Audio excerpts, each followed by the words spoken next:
There's kind of like this whole feeling in the hospital, it's very discouraged to leave against medical advice. And in most cases, you probably don't need to leave against medical advice, but there are some instances where I would leave AMA. Like, for example, a lot of times when you're in the hospital and the case manager is looking for you to be discharged to another facility, like to go to rehab or something.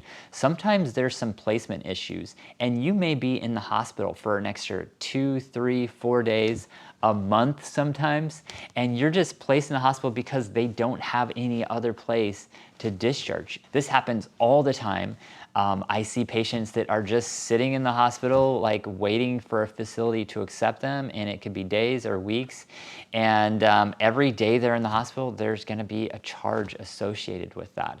Now, leaving against the medical advice definitely isn't for everyone, and I think this is definitely going to have to be like a personal decision, because whatever happens, it's kind of on you. But a lot of times, you're just sitting in a hospital and you're kind of stuck because a lot of times a hospital has to make the safest decision, and sometimes the safest decision isn't the best decision for the patient.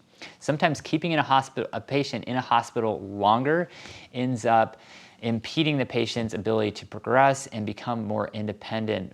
A lot of times it just comes down to knowledge. So a lot of times we just don't know like what the issue is, or like we just don't completely understand the situation. Maybe your physician is recommending a certain procedure and you've never experienced that before. You don't know that much about it, and sometimes that can be really scary. And you're trusting the physician to be able to make the right choice. And sometimes as healthcare practitioners, we make the right choice, and we have this mindset that we're going to do what's safest for the patient, but a lot of times that's not the best choice. So all the time I'm recommending patients that they go to rehab, because that's the safest option. It's the best option to ensure that they may not have another fall. But sometimes patients go to rehab and they end up falling anyway, or maybe they just become like weaker and less mobilized because they're in a hospital bed for a longer period of time rather than going home. So a lot of times I may make the best, safest decision, but that's not always the best for the patient. And so I think it's really important for patients to ask the question, why more? Why am I going to rehab? I can already walk fine. Why do I need this procedure? I feel completely fine. It's all about understanding what's in your healthcare practitioner's head. Like why do they want you to have this procedure? Why is it that they want you to get pain meds right now? Why is it that they want you to go to rehab?